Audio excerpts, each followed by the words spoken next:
Good morning mga saskong tunay. For today's video, okay Han, we will be cooking our very own version of fried rice. Tinanghali na ako ng gising and I'm still having my coffee.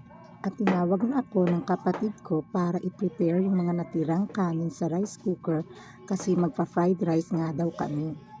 Habang inihahanda ko ang kanin, siya naman ay nag-slice ng mga ingredients na gagamitin.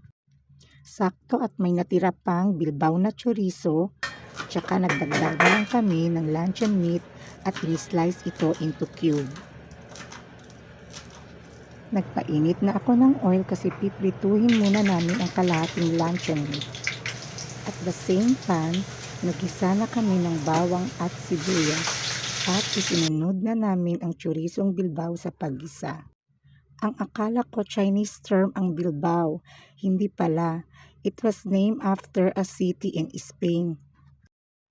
After that, isinunod na namin ang kanin. Dapat mahina lang ang apoy para hindi dumikit ang kanin sa kawali. Tuloy-tuloy din ang paghalo. After ilang minutes, inilagay na din namin ang luncheon meat at iba pang pampalasa. At ang panghuling sangkap ay ang itlog. Ang gusto naming ma-achieve yung may mga buo-buo pang scrambled egg. At dyan, imekos-mekos lang natin ng mabuti at mag-garnish lang tayo ng spring onions and it is ready to serve. Let's eat guys! Hanggang dito na lang muna. Thanks for watching!